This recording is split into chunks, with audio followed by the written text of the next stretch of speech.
When we talk about braking systems in the automotive world, it is essential to understand that a truck and a car simply don't play in the same league.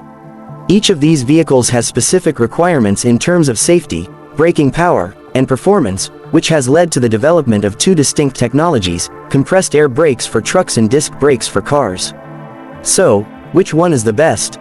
The answer depends on several factors, including the vehicle's use, weight, speed, and of course, the conditions in which it operates.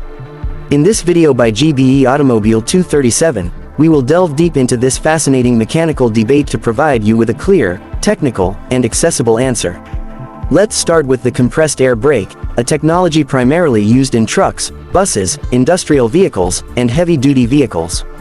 Why? Because these vehicles carry extremely heavy loads, sometimes several tens of tons, and require a powerful, reliable braking system that can withstand wear over long distances. The air brake works thanks to a compressor that stores air in reservoirs. When the driver presses the brake pedal, this compressed air is sent through the circuits to activate the brake cylinders, which apply mechanical pressure to the brake drums or discs, depending on the system used. This system has several major advantages.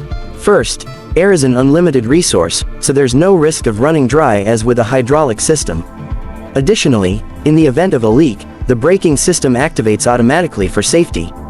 This is called the emergency brake system.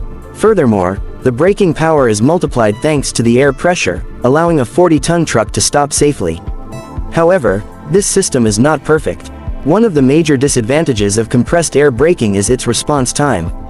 Unlike the hydraulic brake used in cars, air is compressible, which leads to a slight delay between the pressure applied to the pedal and the actual reaction of the brake. For heavy vehicles, this response time is tolerable, but for a passenger car traveling at 130 km per hour, it would pose a real safety issue.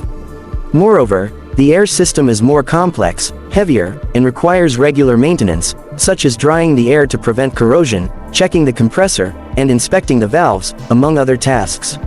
Now, let's look at the disc brake, the technology found in most modern cars. The principle is simple and highly effective. When the brake pedal is pressed, the brake fluid under pressure pushes pistons in the caliper, which in turn press the brake pads against the brake disc. The friction created slows the wheel's rotation and allows the vehicle to brake quickly. This system offers an instantaneous response, excellent heat dissipation, and exceptional braking precision. Furthermore, thanks to the ABS anti-lock braking system, the wheels don't lock up even during an emergency stop, which helps maintain the vehicle's trajectory. Technically, disc brakes are lightweight, easy to maintain, and perfectly suited for medium to light vehicles. The brake fluid, based on glycol or silicone, remains very stable at high temperatures, ensuring consistent performance even in extreme conditions. However, this system is not suitable for heavy vehicles, as the fluid can overheat under excessive load, causing fading, or a loss of braking efficiency. That's why trucks don't use standard disc brakes like those in cars, but instead use combined or exclusively pneumatic systems with reinforced drums. So, which is the best? It all depends on the context. If you're a car driver, disc brakes are unquestionably the most efficient for your needs. They provide dynamic driving, quick response, and excellent durability. They are affordable and easy to maintain. On the other hand, for a truck driver, the compressed air brake is the absolute standard because it ensures maximum safety for extreme loads.